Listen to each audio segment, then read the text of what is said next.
Good evening, visitors. Welcome to the Australian War Memorial's Last Post ceremony.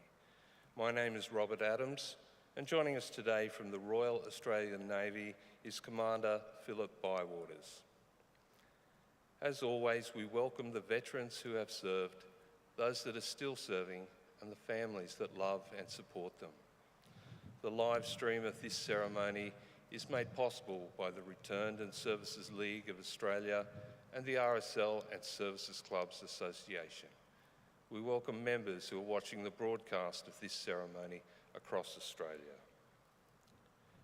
During this evening's ceremony, wreaths will be laid at the base of the pool of reflection by visitors to the memorial and students on behalf of Tathra Public School visiting from Tathra, New South Wales. If you're able, I now invite you to please stand and join in singing the national anthem.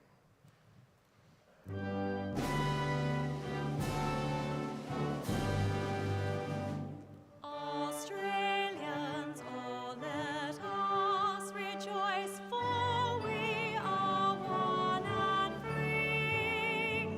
With golden soil and wealth for toil, our home is got by sea. Our land abounds in nature's gifts of beauty, rich and rare. In history's page, let every stage advance Australia fair. In joyful strains, then let us sing, advance Australia fair.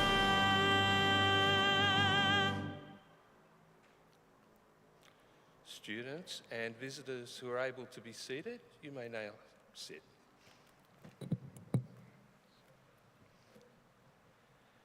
The Australian War Memorial was the vision of Charles Bean, Australia's First World War official historian.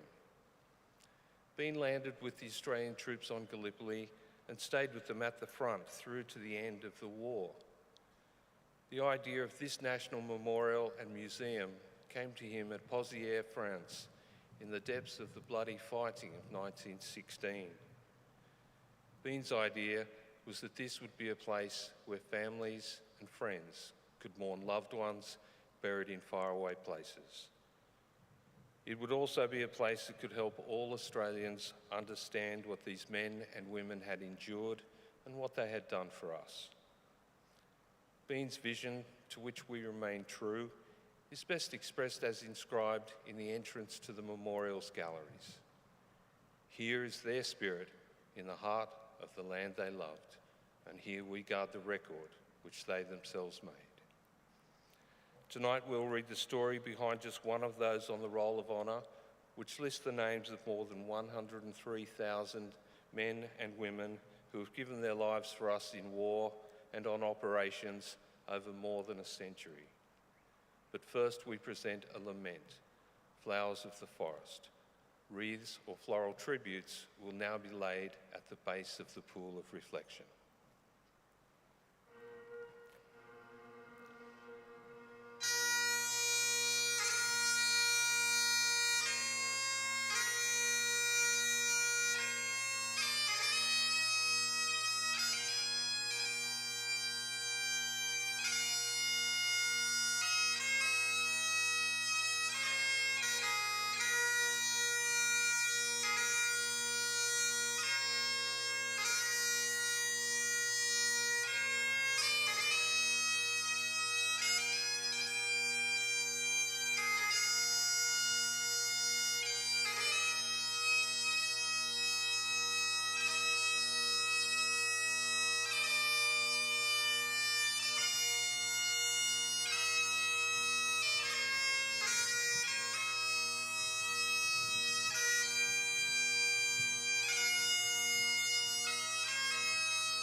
Today, we remember and pay tribute to Private Noel Austin. Noel Austin was born on the 4th of November 1919 in the town of Molong in New South Wales. Affectionately known as Jack, he was one of 7 children born to local butcher Leslie Charles Austin and his wife Violet. He was schooled locally before training as a butcher with his father. He was known as a talented football player, and he also volunteered in the militia. At the outbreak of the Second World War in 1939, Jack was living with his family in Wollongong. Jack Austin enlisted in the Australian Imperial Force on the 22nd of August 1941. He was allocated the rank of private and was sent to Tamworth for training. In September that year, he embarked for active service on board the troop ship Sibajak. Private Austin arrived in Singapore on the 5th of October 1941 and was taken on strength of the 2nd 18th Infantry Battalion in early December. His unit encountered the first Japanese enemy in early January outside Mersing on the east coast of Malaya, where they were establishing defensive positions. The Japanese began advancing after a series of rapid victories in the Pacific. Austin's unit was later ordered to abandon their position and withdraw south to Jamiluang on the 17th of January 1942. His first major action came 10 days later during an ambush at Nifsdale Estate, where the 2nd 18th inflicted heavy casualties on the enemy. Despite this successful ambush, Austin's unit was forced to withdraw to Singapore as Japanese forces began closing in. His unit was allocated a position in the centre of the 22nd Brigade sector on the east coast of Singapore Island, but were forced to disperse to cover the wide frontage. When the Japanese landed on the island on the 8th of February 1942, Austin's unit had little hope of defending their position, though they inflicted heavy casualties on the enemy. Fierce fighting ensued as Allied troops fought to maintain control of their positions. By the 15th of February, however, they had lost access to Singapore's reservoirs and were overrun by the enemy. Later that day, Lieutenant General Arthur Percival, commander of the British Empire forces in Malaya, surrendered to the Japanese. Singapore had fallen. Australian units had suffered more than 3,000 casualties. More than 100,000 men became prisoners of the Japanese. Among the missing was Private Jack Austin, who had not been seen since the Allies surrendered. Having no information on his fate or whereabouts caused significant anxiety to his family in the years which followed. It was not until June of 1946 that Jack Austin was declared to have been killed in action on the 15th of February 1942. No trace of him was ever located, and today he's commemorated on the Singapore Memorial among more than 6,000 others who have no known grave. Private Noel Jack Austin was just 22 years old. His name is listed on the Roll of Honour on my left among almost 40,000 Australians who died while serving in the Second World War. His photograph is displayed today by the Pool of Reflection. This is but one of the many stories of service and sacrifice told here at the Australian War Memorial. We now remember Private Noel Austin, who gave his life for us, for our freedoms, and in the hope of a better world.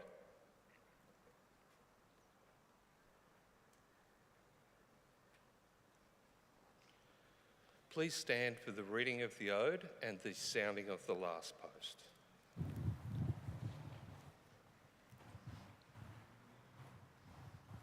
They shall grow not old, as we that are left grow old. Age shall not weary them, nor the years condemn. At the going down of the sun, and in the morning, we will remember them. We will remember.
lest we forget. lest we forget.